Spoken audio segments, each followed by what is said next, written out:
എല്ലാവർക്കും നമസ്കാരം. ജമീലാസ് കിച്ചണിലേക്ക് സ്വാഗതം. ഞാനിന്നുണ്ടാക്കാൻ പോകുന്നത് കോഴി ബിരിയാണിയാണ്. ഇത് നല്ലൊരു അടിപൊളി ടേസ്റ്റുള്ളൊരു ബിരിയാണിയാണിത്. ഇത് എല്ലാവർക്കും ഇഷ്ടപ്പെടും. ചിക്കൻ ബിരിയാണി എന്ന് പറഞ്ഞാൽ എല്ലാവർക്കും ഇഷ്ടപ്പെടുന്നതാണ്. പിന്നെ ജമീലാസ് കിച്ചൺ ആദ്യമായിട്ട് കാണുന്നവരാണെങ്കിൽ സബ്സ്ക്രൈബ് ചെയ്യുക, തൊട്ടടുത്തുള്ള ബെല്ലൈക്കൻ അമർത്തുക, പിന്നെ ലൈക്ക് ചെയ്യുക, ഷെയർ ചെയ്യുക, കമൻറ്റ് ചെയ്യുക, എല്ലാവരും സപ്പോർട്ട് ചെയ്യുക ചെയ്യണം. ഇനി നമുക്ക് വീഡിയോയിലോട്ടേക്ക് പോവുക. അതിനു വേണ്ടി എടുത്തു വെച്ചിരിക്കുന്നതാണ് ഈ ബിരിയാണിക്ക്. ഇങ്ങനെയാണ് ഞങ്ങൾ ബിരിയാണിക്ക് മുറിക്കാറ്. നിങ്ങൾക്ക് ഇതിലും വലുപ്പമാണെങ്കിൽ അങ്ങനെ മുറിച്ചെടുക്കുക. അധികം വലുതായാലും ഒരു ഉപ്പും മുളകും പിടിക്കാത്ത പോലെയായിരിക്കും. അതുകൊണ്ട് ഞങ്ങൾ ഇതേ രീതിയിലാണ് ബിരിയാണിക്ക് മുറിച്ചെടുക്കാറ്. പിന്നെ ഇത് കാശ്മീരി ചില്ലിയും സാദാ മുളകും കൂടി പൊടിപ്പിച്ചതാണ്. അതുകൊണ്ടാണ് അത്ര കൂടുതലെടുത്തത്. ഗരം മസാല, മഞ്ഞൾ, പെരിഞ്ജീരകം. പൊരിക്കുന്നതിന് പെരിഞ്ജീരകം ഇട്ട് കൊടുത്താൽ നല്ലൊരു ടേസ്റ്റാണ്. അത് മീൻ പൊരിക്കുമ്പോഴും ഇറച്ചി പൊരിക്കുമ്പോഴൊക്കെ.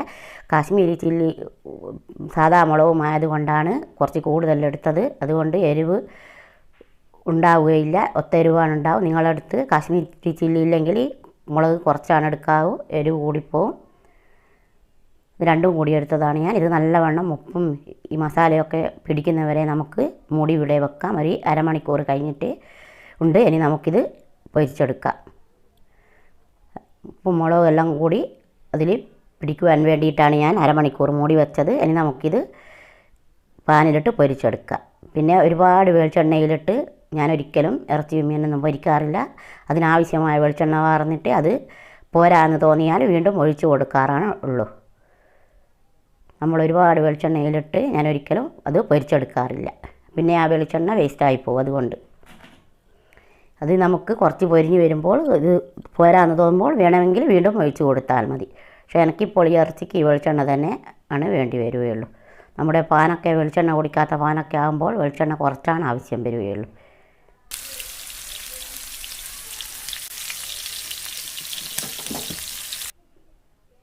ഇനി ഇത് നമുക്ക് തിരിച്ചിട്ട് കൊടുക്കാം.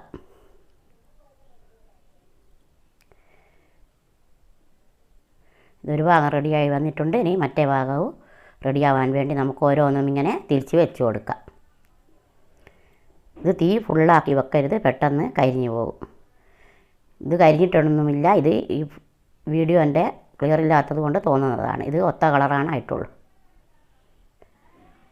ഇത് ഞാനതിൻ്റെ മുകളിൽ വരിഞ്ഞു കൊടുത്തിരുന്നു, ഉപ്പും മുളകും പിടിക്കാൻ വേണ്ടിയിട്ട്. അതുപോലെ നിങ്ങളും ഒന്ന് വരിഞ്ഞു കൊടുത്താൽ നല്ലവണ്ണം ഉപ്പും മുളകൊക്കെ പിടിച്ച് കിട്ടും. നമ്മുടെ ഇറച്ചി പൊരിഞ്ഞ് വരുന്നുണ്ട്. അത് ഇനി നമുക്ക് മാറ്റി വെച്ചിട്ടുണ്ട്. ഇനി നമുക്ക് അതിന് വേണ്ടി ബാക്കിയുള്ളത് എടുക്കാം. ഞാനൊരു 7 പച്ചമുളക് എടുത്തിട്ടുണ്ട്. എരിവ് കുറഞ്ഞ പച്ചമുളകാണ്. ഒരു വെളുത്തുള്ളിയൂടെ ഒന്നായിട്ടുള്ള ഒന്നും എടുത്തിട്ടുണ്ട്. ചെറുത് തക്കാളി ആയതുകൊണ്ടാണ് 3 എടുത്തത്, അല്ലെങ്കിൽ 2 ആവശ്യമുള്ളൂ. ഒരു 4 ഉള്ളിയും മുറിച്ചിട്ട് വെച്ചിട്ടുണ്ട്. ഇതൊക്കെ നമുക്കിനി മിക്സിയിലിട്ട് പൊടിച്ചെടുക്കാം. ഇഞ്ചിയും വെളുത്തുള്ളിയും പച്ചമുളകും 3ഉം ഒന്നായിട്ട് നമുക്ക് പൊടിച്ചെടുക്കാം. ഞാനൊരു ചെറിയ ഒരു 4 ആൾ തിന്നാൻ വേണ്ടിയിട്ടുള്ള ചോറാണ് ഉണ്ടാക്കുന്നതുള്ളൂ. അതുകൊണ്ടാണ് കുറച്ച് കാണിക്കുന്നത്.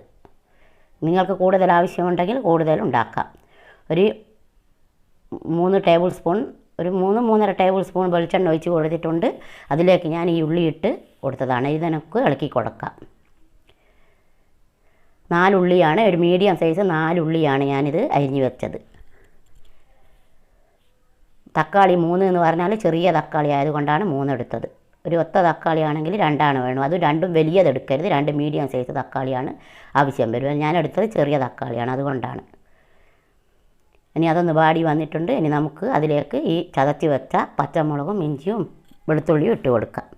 അതിൻ്റെ ഒരു പച്ചമണം മാറുന്നത് വരെ ഇളക്കി കൊടുക്കാം.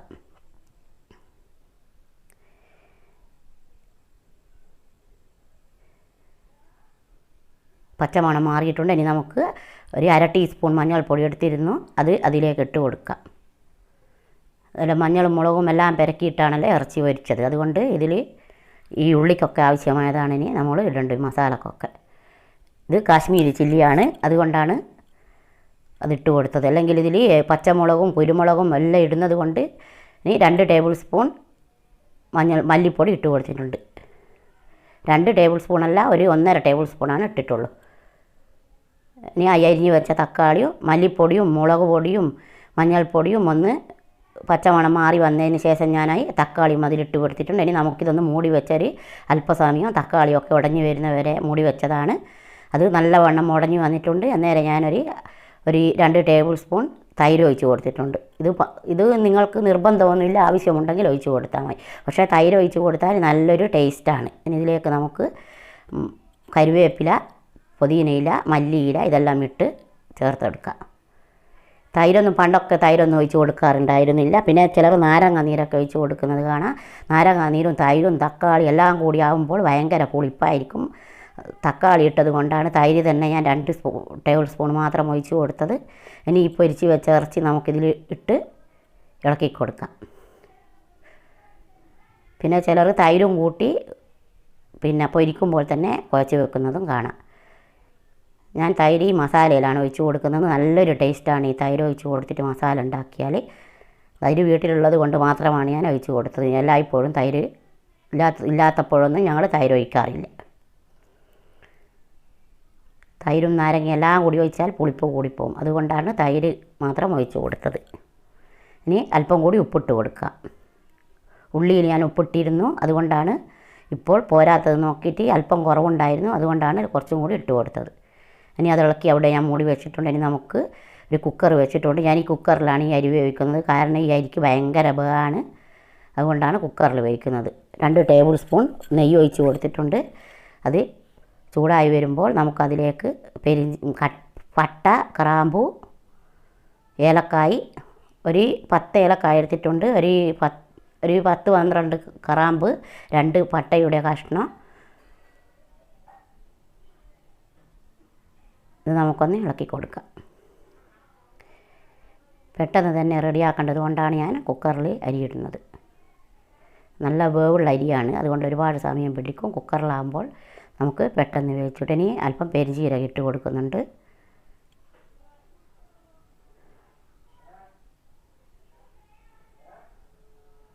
ഈ പെരുംജീരകം ഇതൊക്കെ ഒന്ന് പെരിഞ്ഞ് വന്നിട്ടുണ്ട്.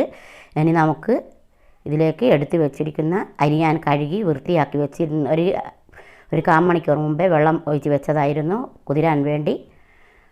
കഴുകി വൃത്തിയാക്കി കുതിർത്തി വെച്ചതാണ് ഈ അരി. ഇതൊരു 600 ഗ്രാം അരിയാണുള്ളത്. ഒരു 4 ആൾക്ക് തിന്നാനുള്ള ചോറാണ് ഞാനിവിടെ ഉണ്ടാക്കുന്നത്. അതുകൊണ്ടാണ് പറഞ്ഞത് കുറഞ്ഞതാണ് ഞാൻ ഉണ്ടാക്കുന്നുള്ളൂ എന്ന്. ഒരു 600 ഗ്രാം അരിയുണ്ട്. ഇത് നമുക്ക് ഇതിലേക്ക് ഇട്ട് കൊടുക്കാം. ഇത് നേരത്തെ ഞാൻ കഴുകി വൃത്തിയാക്കി വെള്ളം ഒഴിച്ച് ഒരു 1/4 മണിക്കൂർ വെച്ചതാണ്. ഇങ്ങനെ കുതിർത്തി വെച്ചാൽ നല്ല ഒരു ടേസ്റ്റായിരിക്കും ചോറിന്. നമ്മൾ അടുപ്പത്തിടുമ്പോൾ മാത്രം എടുത്ത് കഴുകിയാൽ അതിലും ഒരു ടേസ്റ്റ് കിട്ടും. അല്പനേരം കുതിർത്തി വെച്ചാൽ. ഇനി നമുക്കിതിലാവശ്യമായ വെള്ളം ഒഴിച്ച് കൊടുക്കാം. ഞാൻ ഈ സ്റ്റീലിൻ്റെ ഗ്ലാസ്സിൽ 2.5 അരിയാണ് ഉള്ളത് അളവിൽ. ആ ഗ്ലാസ്സിന് 2.5 അരി ഉണ്ടാകുമ്പോൾ നമ്മൾ ഒരു 5 ഗ്ലാസ് വെള്ളം ഒഴിക്കണം, കുക്കറിലല്ലാതെ വേവിക്കുമ്പോൾ. പക്ഷേ ഈ അരിക്ക് 5 ഗ്ലാസ്സൊന്നും പോരാ, 6 ഗ്ലാസ് വേണം. അത്രക്കും വേവുള്ള അരിയാണ്. ഇതിട്ട് കൊടുത്തത് ഒരു സർവ്വസുഗന്ധി എന്ന് പറയുന്നൊരു ചപ്പുണ്ട് വീട്ടിൽ. ഇതിൻ്റെ മുമ്പ് ഇത് പഞ്ചായത്തിൽ നിന്നൊക്കെ തന്നിരുന്നതിൻ്റെ തൈ അപ്പോൾ ഇവിടെ വെച്ചതായിരുന്നു. അത് തേങ്ങാച്ചോറിലും ബിരിയാണിയിലൊക്കെ ഇട്ട ഭയങ്കര ടേസ്റ്റാണ്. ആ ചപ്പാണ് ഞാനിപ്പോൾ ആ ചോറിലിട്ട് കൊടുത്തത്. പിന്നെ ഇതിൽ ഞാൻ 2 ഗ്ലാസ് വെള്ളമാണ് ഒഴിച്ച് കൊടുത്തത്. ഞാനൊന്ന് പൊന്തിച്ച് നോക്കിയിട്ട് വെന്തിട്ടില്ലായിരുന്നു. വീണ്ടും 1 ഗ്ലാസ് വെള്ളം ഒഴിച്ചിട്ട് വേവിച്ചതാണ്. 2 ഗ്ലാസ് വെള്ളം ഒഴിച്ച് ഒരു 3 വിസിൽ വന്ന് എന്നിട്ട് എടുത്ത് നോക്കി, എന്നിട്ടും വെന്തിട്ടില്ല. അന്നേരം വീണ്ടും 1 ഗ്ലാസ് വെള്ളം ഒഴിച്ച് 2 വിസിൽ വന്ന് ഇപ്പോഴാണ് അരി റെഡി ആയിട്ടുള്ളൂ. നല്ല വേവുള്ള അരിയാണ്, അതുകൊണ്ടാണ് കുക്കറിൽ വേവിച്ചത്. ഇപ്പോൾ തന്നെ ഒത്ത വേവായിട്ടാണുള്ളൂ. വട്ടയിലൊക്കെ വെക്കുന്നതാണെങ്കിൽ ഇതിന് ഒരുപാട് സമയം പിടിക്കും. ഒരിക്കലും ഞാൻ തുറന്ന് നോക്കിയിട്ട് വേറെ കണ്ടപ്പോൾ വീണ്ടും വെള്ളം ഒഴിച്ച് പതക്കുന്ന വെള്ളം ഒഴിച്ച് കൊടുത്തിട്ട് വീണ്ടും അടുപ്പത്ത് വെച്ചതാണ്. ഇത് കരിവേപ്പിലയാണ്. ഇനി നമുക്ക് ഈ ചോറ് മസാലയിലേക്ക് കോരിയിടുന്ന പണിയാണുള്ളൂ. കാരണം കുറേ ചോറുണ്ടെങ്കിലാണ് നമ്മൾ അടിയിൽ മസാല, അതിൻ്റെ മുകളിൽ ചോറ്, അതിൻ്റെ മുകളിൽ അണ്ടിപ്പരിപ്പും മുന്തിരിയും പുതിനയും മല്ലിയിലയും ഗരം മസാലയും ഒക്കെ ഇട്ടിട്ട് അതിൻ്റെ മേലെ വീണ്ടും ചോറിട്ട് കൊടുക്കുകയാണ്. ഇത് ഒരു കുറച്ച് ചോറ് വെക്കുന്നത് കൊണ്ട് അങ്ങനെയൊന്നും ഇടുന്നില്ല. ഈ മസാലേൻ്റെ മുകളിൽ തന്നെ ഞാൻ ചോറിട്ട് കൊടുത്തിട്ട് അതിൻ്റെ മുകളിൽ അണ്ടിപ്പരിപ്പ് മുന്തിരിയൊക്കെ ഞാൻ പൊരിച്ച് വെച്ചതാണ്. അതൊന്നും ഞാൻ ഈ വീഡിയോ നീണ്ടു പോകുന്നത് കൊണ്ട് അതെല്ലാവർക്കും അറിയാവുന്നതല്ലേ, അതൊന്നും കാണിക്കാതിരുന്നതാണ്. ഉള്ളിയും ഒക്കെ ഞാൻ പൊരിച്ച് വെച്ചിട്ടുണ്ട്. പിന്നെ ഈ ഇറച്ചി മസാല ഉണ്ടാക്കുമ്പോൾ ഞാൻ ഗരം മസാല ഇട്ടിട്ടില്ല, ഇറച്ചി മസാലയാണ് ഇട്ട് കൊടുത്തത്. ഇറച്ചി പൊരിക്കുമ്പോൾ ഗരം മസാല ഇട്ട് പെരക്കിയതാണ്. മസാല ഉണ്ടാക്കുമ്പോൾ ചിക്കൻ മസാല ഉണ്ടായിരുന്നു, ഇറച്ചിയല്ല ചിക്കൻ മസാല എൻ്റെ അടുത്തുണ്ടായിരുന്നു. ആ ചിക്കൻ മസാലയാണ് ഞാൻ ഉള്ളിയിലിട്ടത്. ഇറച്ചിയിൽ ഗരം മസാലയും ഇട്ട്, ചിക്കൻ മസാല ഉണ്ടെങ്കിൽ അല്പം ചിക്കൻ മസാല ഇട്ട് കൊടുത്താൽ നല്ല ടേസ്റ്റാണ്. ഈ ഉള്ളിയും ഒരു ഉള്ളിയാണ് ഞാൻ പൊരിച്ചെടുത്തത്, ഒരു ഉള്ളിയാണ് ഇതിനാവശ്യമുള്ളൂ, ചെറിയൊരു ഉള്ളി പൊരിച്ചെടുത്തതാണ്. അതും പൊരിച്ച് അണ്ടിപ്പരിപ്പും മുന്തിരിയും പൊരിച്ചതൊക്കെ ഇതിൻ്റെ മേലെ ഇട്ട് കൊടുത്ത് ഇനി നമുക്ക് ഒരു ടേബിൾ സ്പൂണ് പശു നെയ്യാണ് ഒഴിച്ച് കൊടുത്തത്. അത് ഒഴിച്ച് നമുക്കിവിടെ മൂടി വെക്കാം. ഒരു 5 മിനിറ്റ് മൂടി വെച്ചാൽ മതി. സാധാരണ ഞാൻ മറ്റിച്ചായി ബിരിയാണി വെക്കുമ്പോൾ കുറേ വെക്കുമ്പോൾ എല്ലാം തട്ടായിട്ടാണ് ഇട്ട് കൊടുക്കാറ്. ഗരം മസാലയും പിന്നെ പുതിനയും മല്ലിയിലയും അണ്ടിപ്പരിപ്പും ഒക്കെ ഇട്ട് കൊടുത്ത് അതിൻ്റെ മേലെ വീണ്ടും പൊടിയിട്ട് പശു നെയ്യ് ഒഴിച്ച് കൊടുത്ത് വേണമെങ്കിൽ ചോറൊന്ന് വെന്ത് പോയി എന്ന് തോന്നുകയാണെങ്കിൽ നിങ്ങൾ ഒരു ചെറുനാരങ്ങ പിഴിഞ്ഞ് കൊടുത്താൽ മതി ചോറ്റിൽ. എന്നാലും തണിയുമ്പോഴേക്കും നല്ല റെഡിയായി കിട്ടും. നമ്മളെ ബിരിയാണി റെഡിയായിട്ടുണ്ട്. നിങ്ങൾക്ക് കാണുമ്പോൾ തന്നെ അറിയാം, നല്ലൊരു ടേസ്റ്റിയായ ബിരിയാണിയാണിത്. ഒരുപാട് ആൾ ചോദിച്ചിരുന്നു ചിക്കൻ ബിരിയാണി ഇടാവോ എന്ന്. അതുകൊണ്ടാണ് ഞാനിത് ഇട്ടത്. ഇത് എല്ലാവരും ട്രൈ ചെയ്ത് നോക്കിയിട്ട് കമൻറ്റ് അറിയിക്കണം, എല്ലാവരും സപ്പോർട്ട് ചെയ്യണം. ഇനി നമുക്ക് വേറൊരു പുതിയ വീഡിയോയുമായി വീണ്ടും കാണും വരെ